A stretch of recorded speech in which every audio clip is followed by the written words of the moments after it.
बोलिए श्री हरि विष्णु नारायण की।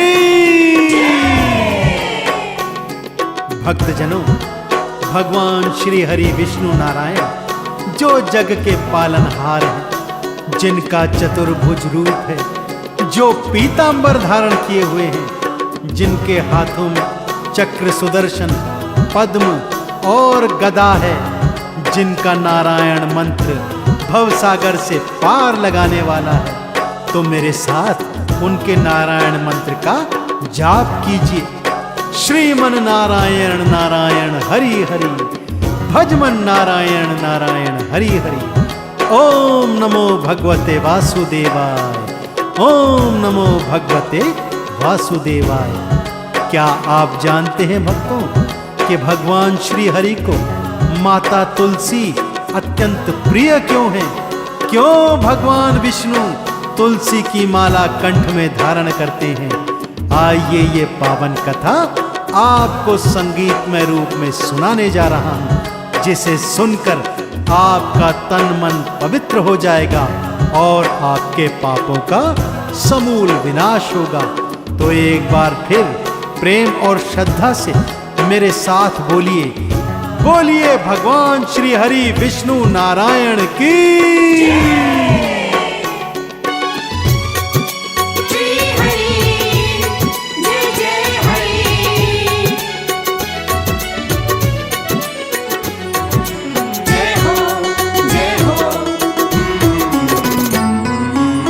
श्री हरि और तुलसी की गाथा,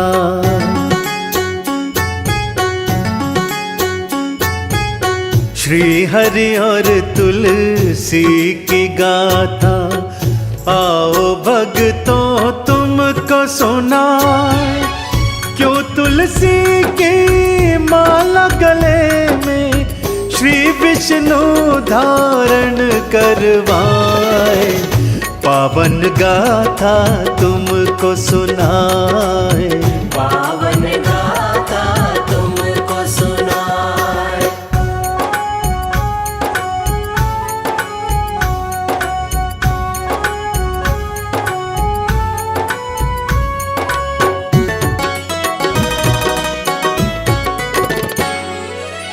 शिव का तेज गिरा सागर में, जन्म लिया फिर जालंधर ने।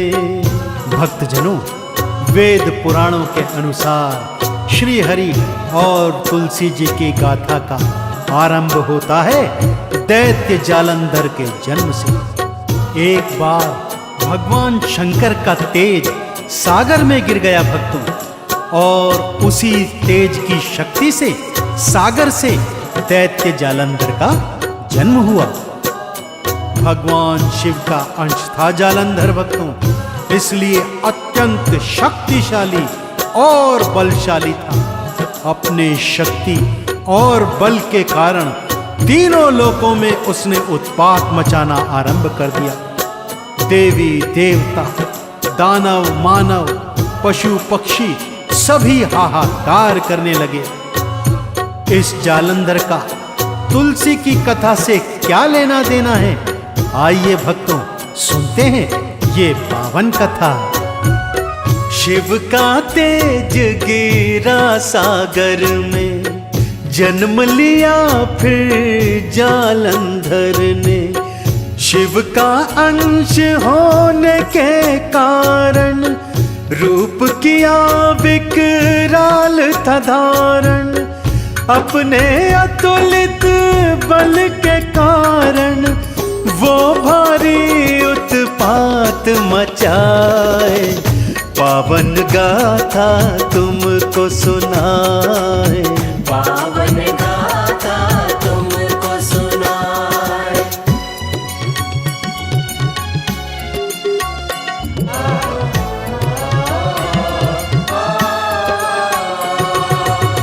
काल नेमि की कन्या वृंदा, उससे विवाह हुआ जालंधर का। भक्तों, दैत्यराज कालनेमि की कन्या थी वृंदा। यद्यपि वो दैत्य कन्या थी, परंतु फिर भी भगवान श्री हरि विष्णु की अनन्य भक्त थी। उसका विवाह जालंधर के साथ हुआ भक्तों, और वो इतनी प्रतिव्रता और सतीव्रत धारण करने वाली थी कि उसके सतीव्रत और पतिव्रत धर्म के कारण जालंधर और भी बलशाली शक्तिशाली होता गया। अपने पराक्रम के बल पर उसने सोचा कि क्यों ना स्वर्ग पर अधिपत्य कर लिया जाए। इस हेतु उसने अपने गुरु शुक्राचार्य से परामर्श किया। शुक्राचार्य ने उसे और बलशाली होने हेतु तप करने के लिए कहा। तप कर करके और अपनी पत्नी वृंदा के सतीव्रत पतिव्रत धर्म के कारण जालंधर दिनों दिन शक्तिशाली होता गया भक्तों, और तीनों लोकों में जा जाकर अपने बल और शक्ति के प्रभाव से वहां भयंकर उत्पात मचाने लगा था भक्तों। काल ने की कन्या वृंदा, जिससे विवाह हुआ जालंधर का, वृंदा पतिव्रता थी भारी, पति पे करती सब कुछ वारी। वृंदा के पतिव्रत के कारण जालंधर बलि होता जाए। पावन गाथा तुमको सुनाए, पावन गाथा तुमको सुनाए।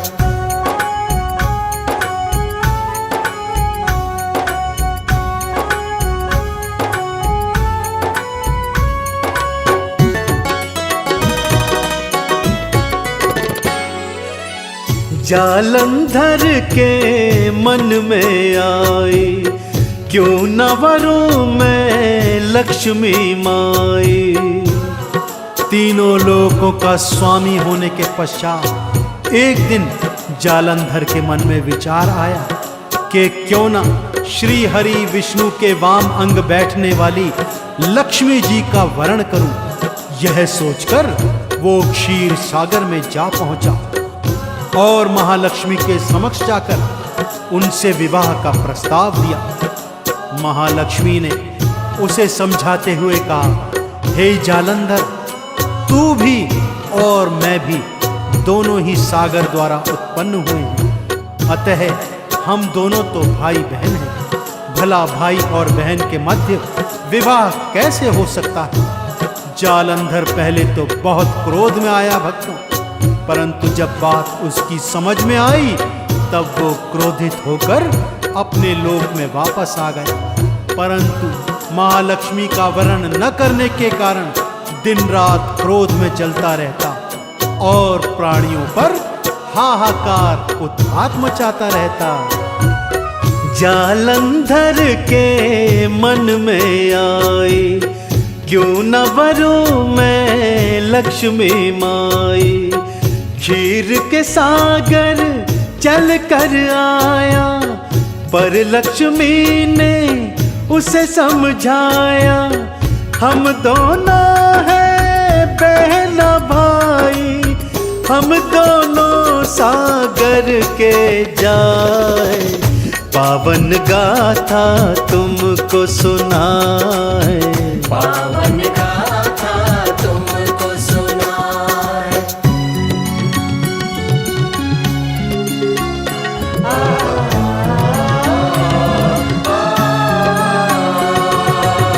बहुत निराश हो क्रोध में आया, वृंदा ने उसको समझाया। वृंदा ने अपने पति को क्रोध में आग बबूला होकर हाहाकार मचाते हुए देखा तो बड़े प्रेम से उसके पास गई। उसे समझाया कि महालक्ष्मी तो देवी महामाया है, उनका वरण भला तुम कैसे कर सकते हो। वो तो भगवान विष्णु के वाम अंग पधारती हैं, और भगवान विष्णु वो तो सर्वशक्तिशाली हैं, इस जगत के पालनहार हैं, भला उनसे क्या बैर बढ़ाना। परंतु जालंधर था कि उसकी समझ में कुछ भी नहीं आ रहा था। दिन रात परेशान रहता, अपने बल को बढ़ाता रहता और अपने बल और शक्ति से तीनों लोकों में हाहाकार मचाता रहता। तभी अचानक एक दिवस उसके मन में क्या विचार आया भक्तों, आइए ये रोचक, पावन और पवित्र कथा आपको सुनाता हूँ। बहुत निराश हो क्रोध में आया, वृंदा ने उसको समझाया, पर उसकी कुछ समझ न आए। भारी वो उत्पात मचाए, फिर क्या आई उसके मन में, आओ भक्तों तुमको बताए। पावन गाथा तुमको सुनाए, पावन गाथा तुमको सुनाए।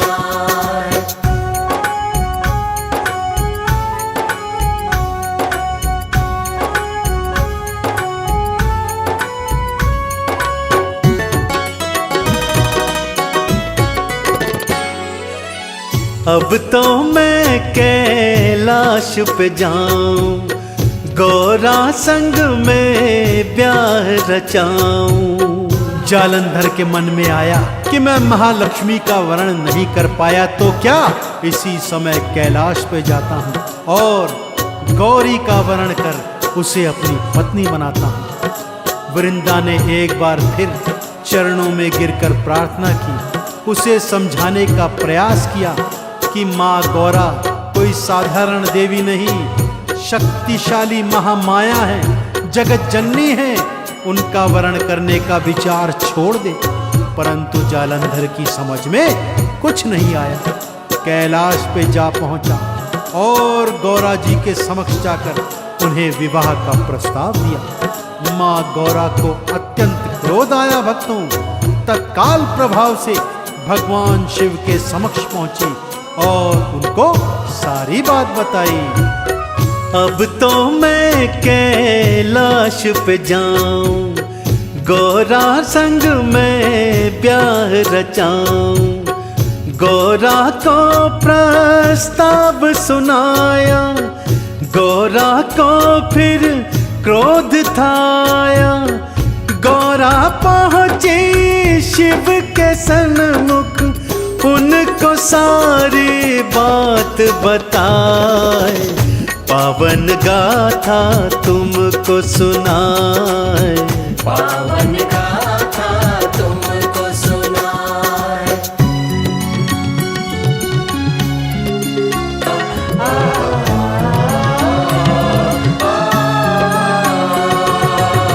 शिव शंकर सुन क्रोध में आए, जालंधर संग युद्ध लड़ाए। जब शिव शंकर ने यह सुना कि पापी जालंधर गौरा को वर्ण करने हेतु कैलाश पे आया है और बड़े ही हठ धर्मिता के साथ उन्हें विवाह का प्रस्ताव दे रहा है, तब भगवान शंकर क्रोधित होकर जालंधर के समक्ष आए और दोनों के बीच भयंकर युद्ध होने लगा भक्तों। परंतु ये क्या, कई कई हजार वर्ष बीत गए परंतु दोनों का युद्ध समाप्त होने पर ही नहीं आ रहा था। समाप्त होता भी कैसे, युद्ध हो रहा था भगवान शिव और उनके स्वयं के अंश जालंधर के मध्य। देवी देवता दांतों तले उंगली दबाए युद्ध के परिणाम की प्रतीक्षा कर रहे थे, परंतु युद्ध था कि समाप्त ही नहीं हो रहा था। तब सबने यह निर्णय किया कि अब तो इस समस्या का हल केवल और केवल श्री हरि विष्णु कर सकते हैं। सभी ने जाकर उनके चरणों में शीश नवाया और जालंधर से मुक्ति का कोई उपाय पूछने लगे। श्री हरि जो जग के पालनहार हैं, वे भी जालंधर से मुक्ति का उपाय सोचने लगे भक्तों। शिव शंकर सुन क्रोध में आए, जालंधर संग युद्ध लड़ाए। कई हजार युग बीते जाए, पर शिव उसको मार न पाए। फिर मिल कर के देवता सारे श्री विष्णु की शरण में आए, पावन गाथा तुमको सुनाए। पावन गाथा तुमको सुनाए।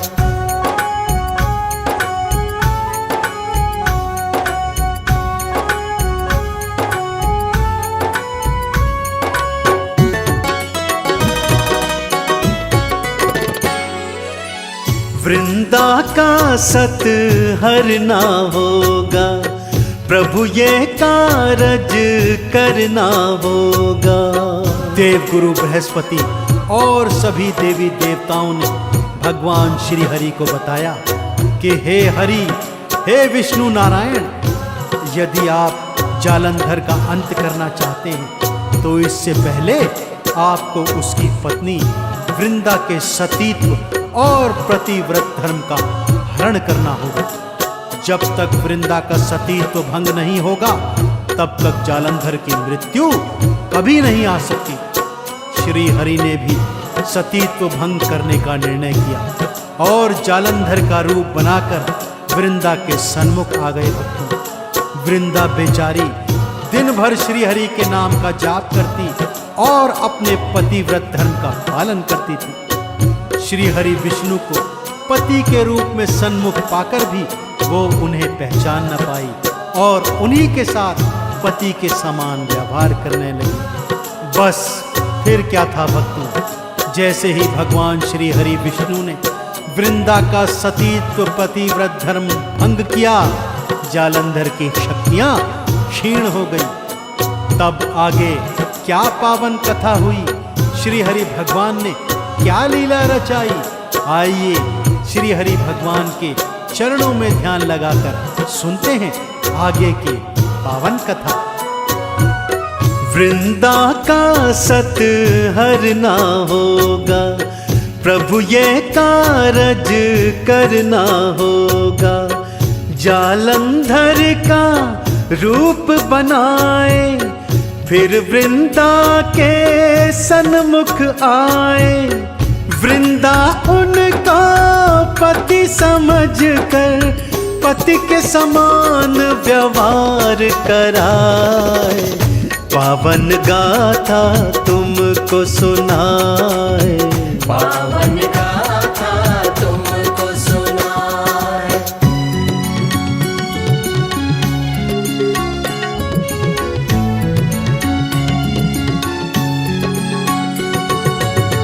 जैसे ही सत भंग हुआ था, जालंधर का अंत हुआ था।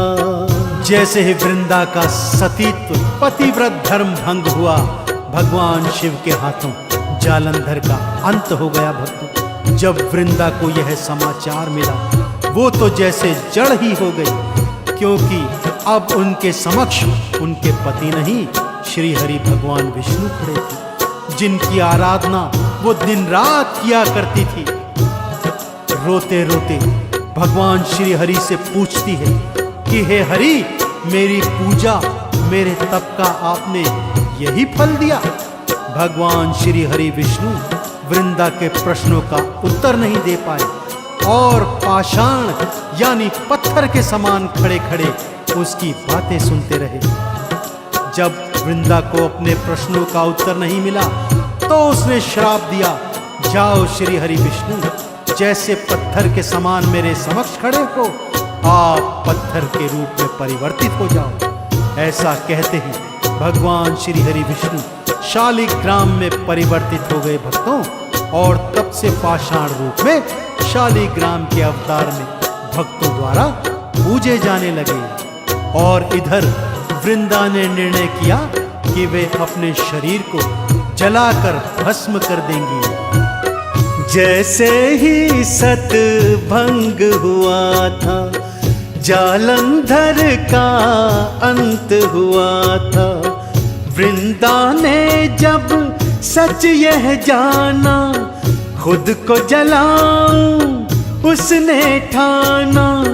श्री विष्णु को श्राप दिया था, जाके पत्थर वो बन जाए। पावन गाथा तुमको सुनाए, पावन गाथा तुमको सुनाए।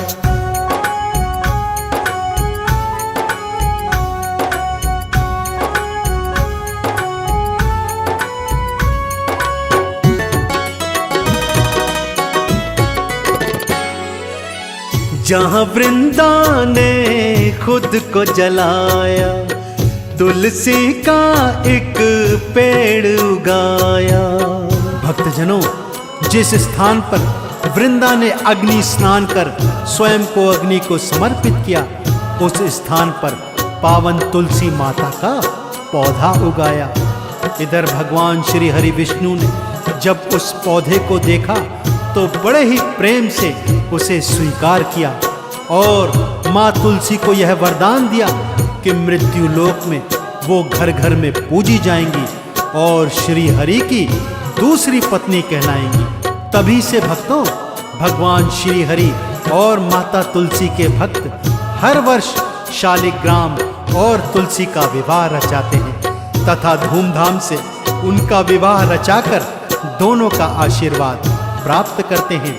भगवान श्री हरि को तुलसी की माला अत्यंत प्रिय है भक्तों, इसीलिए श्री हरि सदैव अपने कंठ में तुलसी की माला को धारण करते हैं। तो मेरे साथ बोलिए, बोलिए तुलसी मैया की,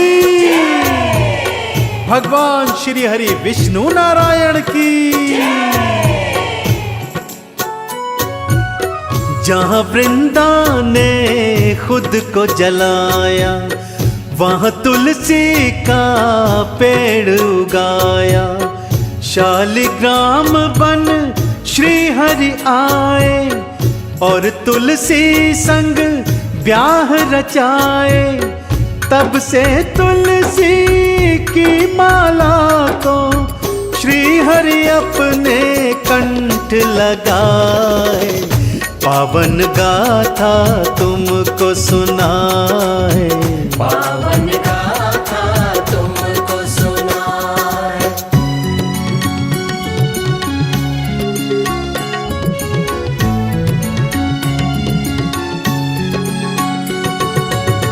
तुलसी श्री हरि को है प्यारी, इसलिए कंठ में अपने धारी।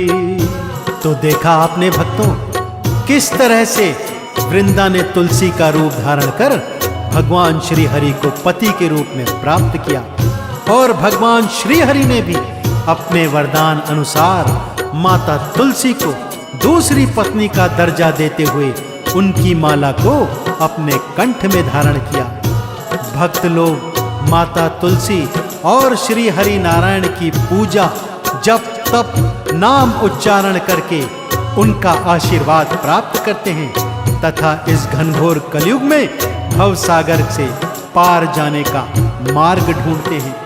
तो भक्तों, यदि आप भी इस घनघोर कलयुग के पाप ताप संताप से मुक्ति पाना चाहते हैं तो सच्चे हृदय से माता तुलसी और श्री हरि नारायण के नामों का जाप कीजिए।